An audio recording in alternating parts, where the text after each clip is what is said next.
Muy buen día. Doy la más cordial bienvenida a todas las personas que tengan acceso a este video, a este material. Específicamente, este video está elaborado a fin de explicar lo que tiene que ver con las preferencias. Es un tema fundamental en términos de fundamentos de economía y microeconomía para entrar a analizar lo que tiene que ver con la teoría del consumidor. Sin embargo, pues se va a hacer un pequeño repaso, una pequeña reseña a lo que tiene que ver el concepto de utilidad. A partir de esta, pues simplemente vamos a definir algunos aspectos en términos generales que se trabajaron en otro video como tal. Entonces, sobre esa base, pues vamos a tratar de trabajar de manera organizada los temas. Bueno, entonces, ¿qué es la utilidad? Específicamente, como reitero, en términos muy generales, vamos a hacer una reseña de la utilidad. La utilidad se define como la capacidad de un bien o servicio para satisfacer una necesidad. Específicamente, hay una corriente que se define como el utilitarismo, analizada o generada por el teórico Jeremy Bentham sobre la definición de utilidad, la cual la establece como el goce o el disfrute que tiene un elemento a fin de proporcionar la satisfacción de una necesidad. Entonces, la utilidad la vamos a definir como la capacidad de un bien o servicio de satisfacer una necesidad. ¿Listo? Y sus orígenes pues tienen que ver con el utilitarismo. Y allí empiezan a mezclar elementos como la escasez y todo lo que tiene que ver específicamente frente a este aspecto. Entonces, hay diferentes tipos de utilidad. Se había hablado, por ejemplo, de lo que tiene que ver con la utilidad ordinal, cardinal, total y marginal. Entonces, muy rápidamente, la utilidad ordinal tiene que ver con la posibilidad que tiene un consumidor de organizar, digamos, sus preferencias. Hablemos de dos bienes o n bienes finitos, conocidos, no hablemos de un número tan grande, de organizar diferentes elementos. Entonces,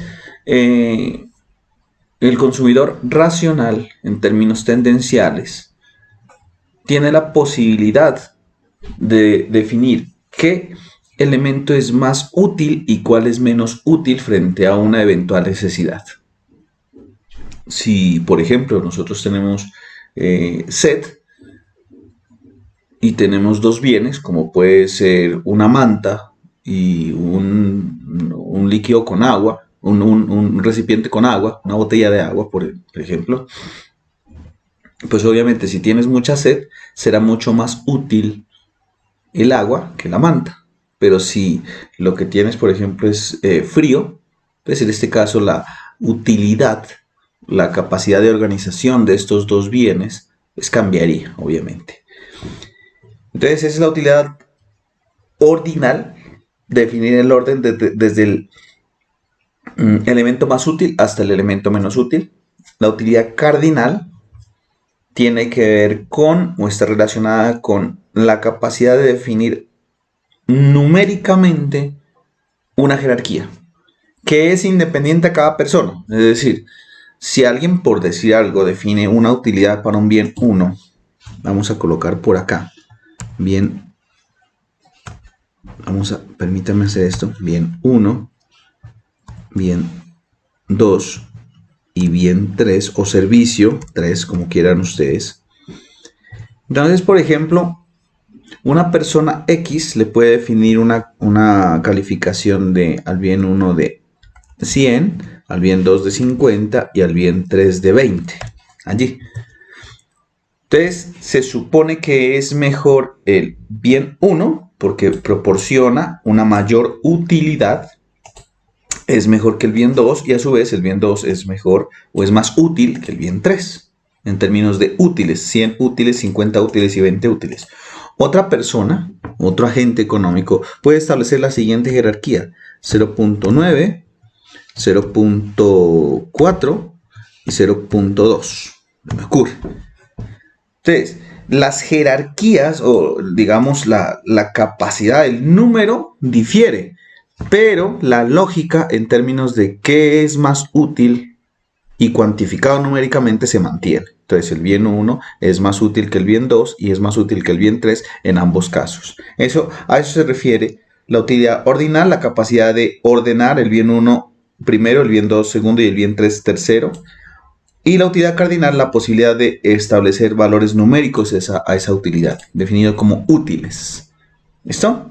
Bueno, existe una utilidad total. La utilidad total se refiere a la capacidad agregada de satisfacción frente al consumo de un bien.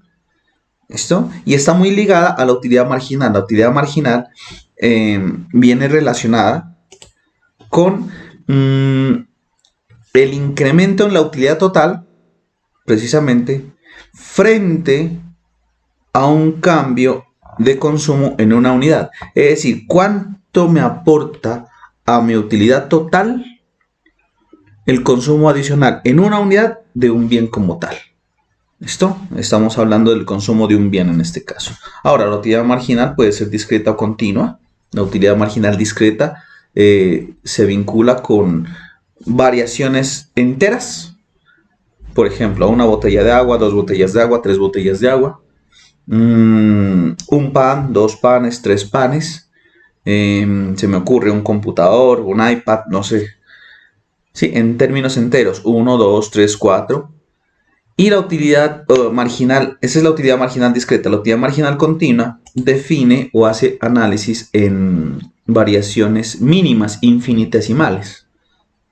Es decir, tú puedes perfectamente obtener la utilidad adicional de una botella de agua, pero también puedes definir o determinar lo que tiene que ver con la variación en la utilidad total frente al cambio de media botella de agua o un cuarto de botella de agua o la décima o una 20ª parte de la botella de agua. Entonces son cambios infinitesimales muy pequeños. En tal sentido, pues lo que se utiliza para hacer esos análisis son las variaciones, los deltas. A ver, vamos a insertar aquí.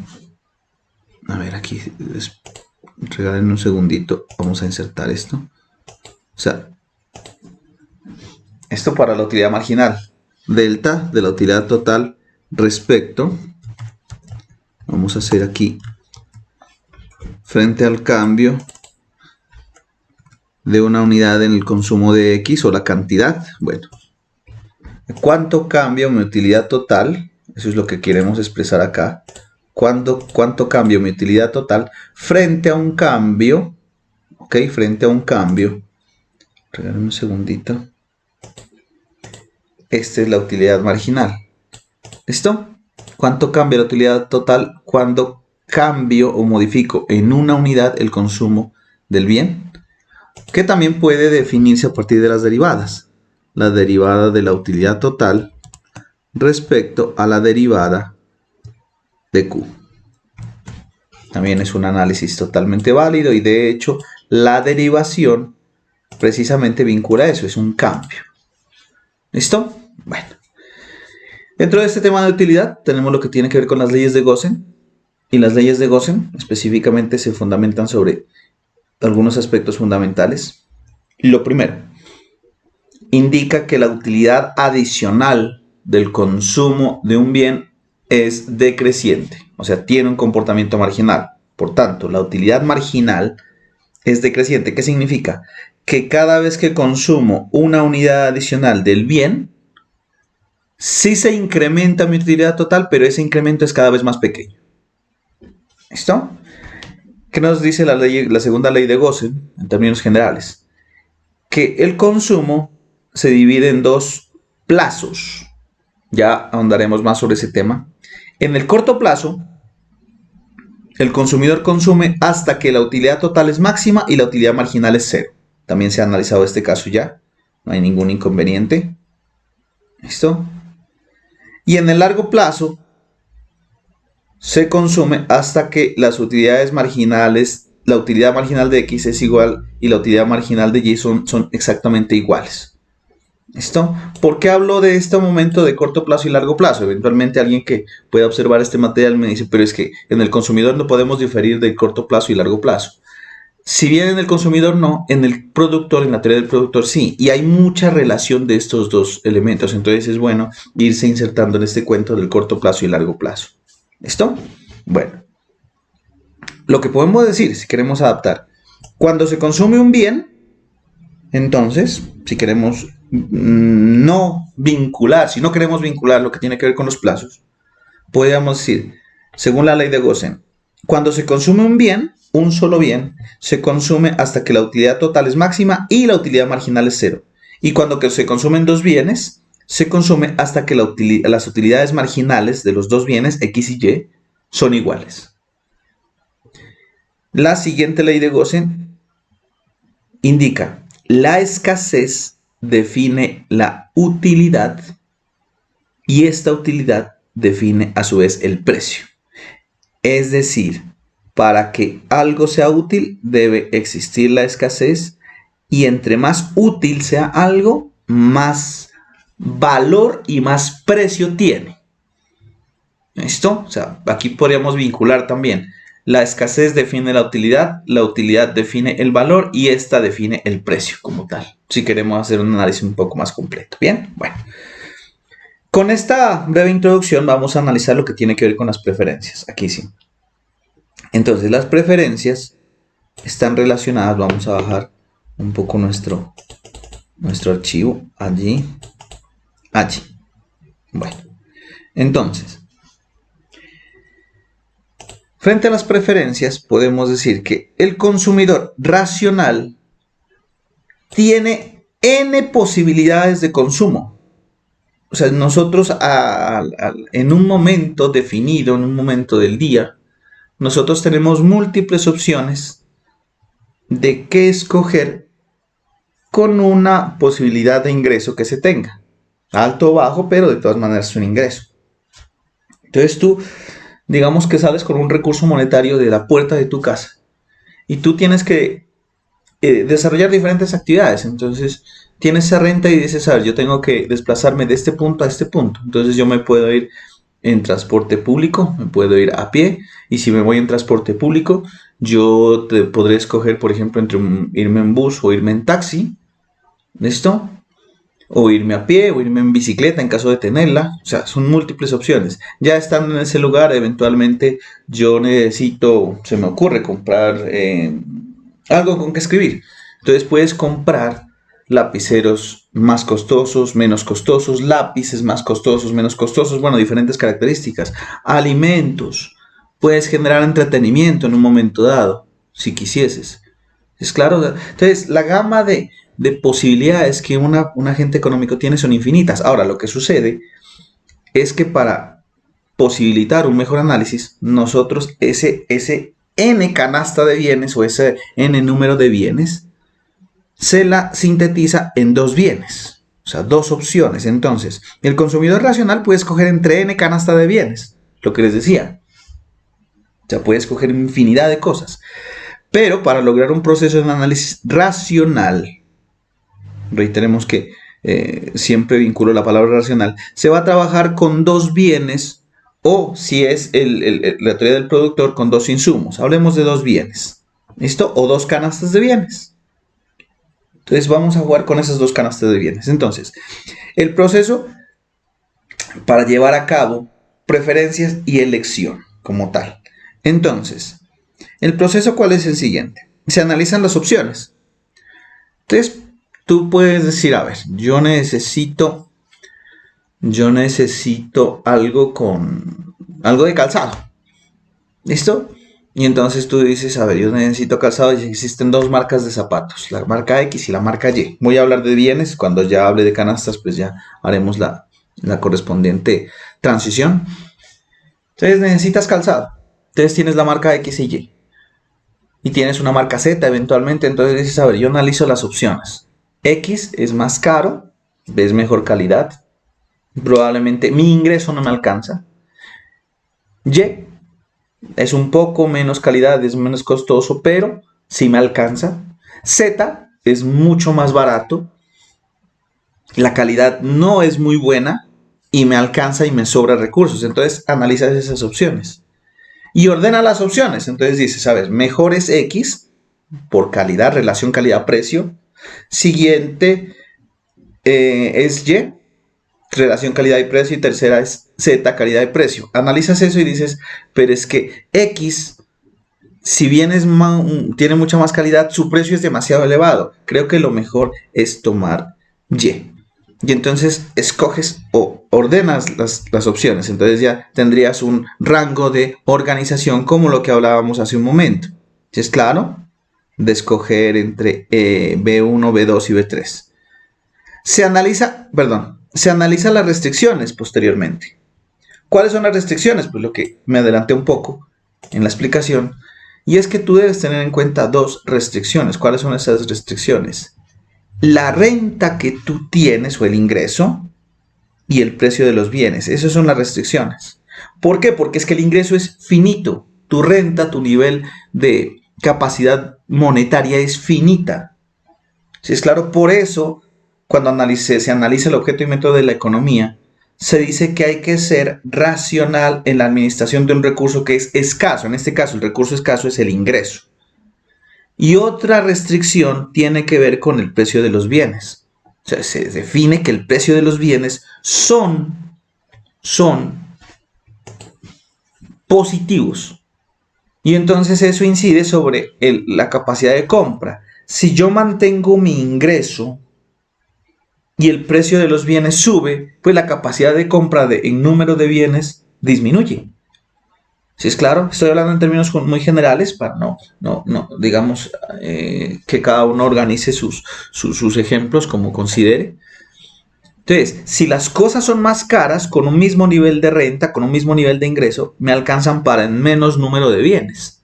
Si las cosas se vuelven menos costosas, más baratas, con el mismo nivel de renta, me alcanzan para más bienes.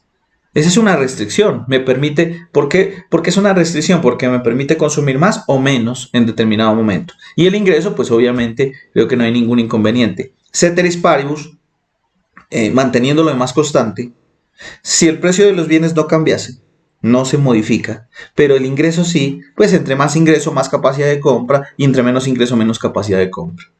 ¿Esto? En términos normales, en términos de un bien superior. Entonces ese es el proceso, ya tenemos el proceso nosotros definido. Vamos a analizar algunos principios como tal. Bueno, entonces, los principios de las preferencias, el primer principio tiene que ver con el principio de transitividad. ¿Listo? Que es algo medianamente lógico. Entonces, la transitividad. Se tienen tres canastas, X, Y y Z. El principio de transitividad indica más o menos algo así. Yo indico, bueno, esta simbología me indica que yo prefiero X a Y, o sea que X es mejor que Y. ¿Listo? Pero también indico como consumidor racional que Y es mejor que Z. Entonces, por obvias razones, por transitividad, por el principio de transitividad, X debe ser preferido a Z. Es el principio de transitividad, no creo que haya ningún inconveniente. Segundo principio, el principio de continuidad. Partiendo de una situación donde se tiene que X es mayor que Y, en condiciones relativas iguales se seguirá prefiriendo X a Y. Me explico. Si tú tienes que prefieres X a Y y tienes un ingreso que te alcanza y te sobra para adquirir tanto X como Y, si el precio de X sube y el precio de Y sube en términos relativos, en la misma proporción y en el mismo sentido, sigues prefiriendo X a Y. Bueno, voy a tratar de hacer un ejercicio, un ejemplo acá. Supongamos que tú tienes una renta, un ingreso de 100 unidades. ¿Listo? El precio de X es de 20 y el precio de Y es de 10. Listo, allí. Entonces tú perfectamente, y voy a hacer abstracción de algunos elementos, tú perfectamente puedes comprar un X y un Y. Entonces, ¿qué significa en condiciones relativas iguales? Que tú sigues teniendo 100 pesos, que el precio de X eventualmente sube a 30, perdón, y que el precio de Y sube a 15. Entonces, hubo un incremento del 50% en X y un incremento del 50% en Y. Entonces, relativamente, ¿sí o no que yo, para poder comprar un X adicional, debo renunciar a 2Y? ¿Sí es claro? Si renuncio a 2Y, me quedarían 20 pesos que me alcanzan para comprar un X. Y acá, para comprar un X adicional, debo renunciar a 2Y. O sea que relativamente los precios relativos siguen siendo iguales. Entonces, en este caso, sigues prefiriendo X a Y. ¿Qué significa en condiciones relativas iguales? Que los precios, por ejemplo, se mantengan 20 y 10 y que tu ingreso suba. Sigues prefiriendo X a Y. ¿Sí es claro? O sea, eso significa en condiciones relativas iguales. Se seguirá prefiriendo X a Y. O sea, eso no cambia. Significa continuidad. Y así podemos generar pues diferentes cambios relativos iguales. Tercer principio, el principio de completitud. ¿Qué significa el principio de completitud? Que abarca todas las opciones posibles. De ahí no puedes salir y no puedes generar contradicciones como consumidor. ¿Qué significa? Teniendo las canastas X y Y, se puede dar como máximo 3 alternativas. No hay otra opción. Entonces, que se prefiera X a Y, ¿listo? Que se prefiera Y a X, segunda opción, o que X sea tan buena como Y. Que me reporte el mismo nivel de utilidad, el mismo nivel de satisfacción.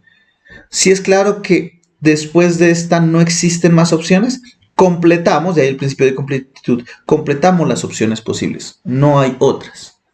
O sea que tú en un momento dado no puedes llegar a una contradicción donde digas, yo prefiero X a Y, o sea, X es preferida a Y, pero al mismo tiempo Y es preferida a X. No puede darse eso. O sea, eso genera una contradicción. Las opciones completas o el número completo de opciones son estas tres. Que prefiera X a Y, que se prefiera Y a X o que X sea tan útil o que sea indiferente, se define como Y. ¿Listo? Y hay otro principio específicamente que no es analizado como tal dentro de la teoría microeconómica. Se llama el principio de no saturación. Es claro, generalmente se analizan los tres iniciales, pero yo, digamos, arriesgándome de pronto a una crítica, vinculo este principio o vinculo este elemento como un principio adicional. Voy a partir del principio de no saturación. Siempre más es preferido a menos. Es claro, siempre más es preferido a menos. Algo pasó aquí, discúlpenme. Allí. Entonces, ¿qué es lo que tenemos? Nosotros tenemos algo fundamental. Y es que, hablando de elementos normales, por ejemplo, a ti te gustaría tener ropa. Hablemos de ropa. Y entonces tú prefieres tener un pantalón que nada de pantalones. Preferías tener calzado, 2 pares de zapatos que un par de zapatos, camisas o corbatas, bueno, lo que ustedes consideren de bienes. Prefieres tener más de ese bien que menos. ¿Por qué? Porque la mayor cantidad de un bien está vinculado con la mayor satisfacción.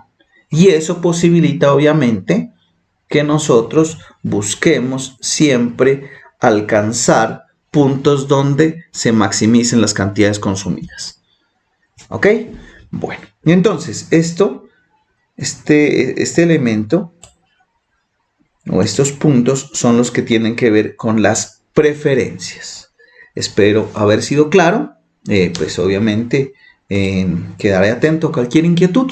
Entonces, muchísimas gracias por su atención. Dios les pague y les deseo un muy buen resto de día. Que estén muy bien. Hasta luego.